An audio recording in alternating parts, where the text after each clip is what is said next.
Thank you, Mr. Chairman, for that point.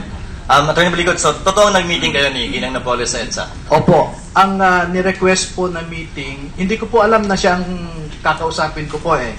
Basta ang sabi sa akin nung nag-arrange ng meeting, meron daw siyang isang very close friend na gusto akong kausapin.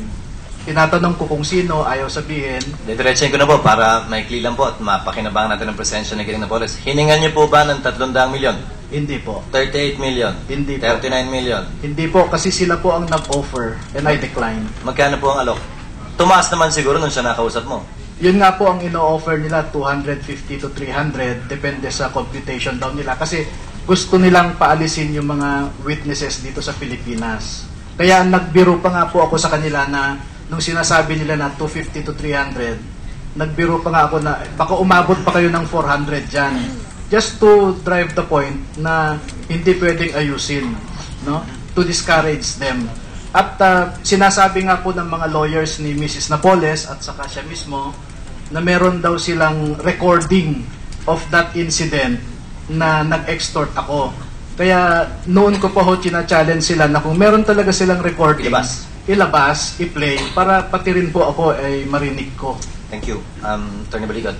Ginang Napoles, lipat na po ako ng panibagong punto. Nasabi po nyo sa lahat ng interview ninyo, ang pera nyo ay galing sa coal at real estate business ninyo sa Indonesia. Kinakumpirma nyo po ba yan? Sinagot nyo rin yung kanina kay Senator Santiago. Opo, Your Honor. At abogado nyo po si Attorney Villa doon sa coal business na yan? Ganun po ba yan? Hindi. Hindi po. Yun doon sa ibang business lang po namin, sa air. Sabi nyo rin po kanina sa amin na yung coal business na yon ay since 1990s pa. Tama po? Yung sa asawa ko, tsaka yung kanegosyo nyo po sa Indonesia. Pero yung tinatag po namin na Sir bago lang. Ang kanegosyo po ninyo sa Indonesia ay si Engineer Syafrullah Ismail. Siya po ba yan? Opo. Ang spelling po ay S-Y-A-F-R-U-L-L-A, Syafrullah. Opo. Ismail, I-S-M-A-E-L. Tama po? Opo. At nung in-interview po kayo at buong pamilya ninyo ni Ms. Corina Sanchez, nandun po siya, hindi po ba? At pinatotohanan niyang may negosyo po kayo itong matagal na. Opo. Sabi niya po, 10 million kada shipment ang pinapadala ninyo sa China galing Indonesia kada buwan. Sila na asawa ko sa kumpanya po sa Indonesia. $10 million po ang nasabi ninyo. 60-40 po kayo, 40% kayo, 60% kay Engineer Syafrullah. Opo. Doon po galing ang kayamanan ninyo dahil matagal na po yan, di po ba? Opo. Yan po ang sinasabi ninyo. Sabi rin niyo po kanina, may carbon credits pa kayo sa Amerika. Opo.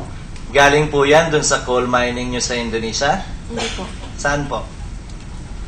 Sa States, yung mga foreigner tsaka yung mga lawyer nakakaalam mo.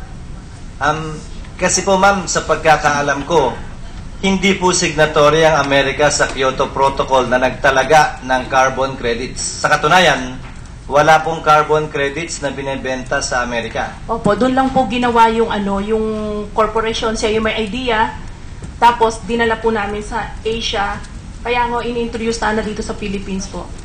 Ang sabi niyo po kanina, binebenta niyo sa Amerika. Hindi po, doon po yung company, sorry po. Ang ibig sabihin po niya, doon lamang tinayo yung kumpanya, Opo. pero binebenta sa... Dito, mas... Kayo Sa Asia. Opo. Binebenta po sa Asia. Maliban sa coal business ninyo, ang pangunahing pinagkakakita nyo ay ang JLN Corporation. Tama po, ma'am? Opo. At dahil may negosyo kayo, particular, kayo po JLN, nakabili po kayo ng Ritz-Carlton apartment?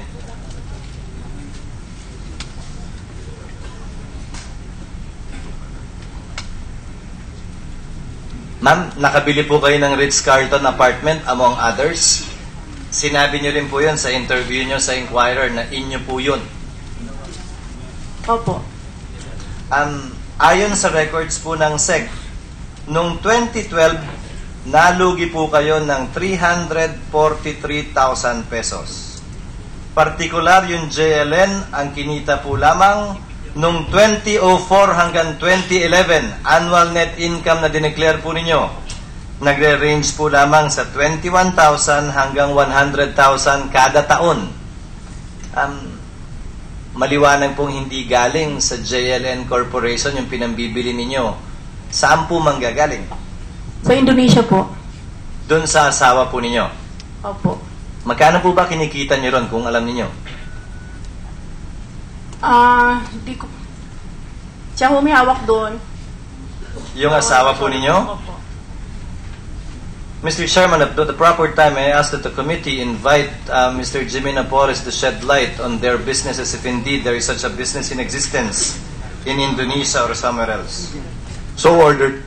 Thank you, Mr. Chairman. Ilang tanong na lang po, Ginang Napoles.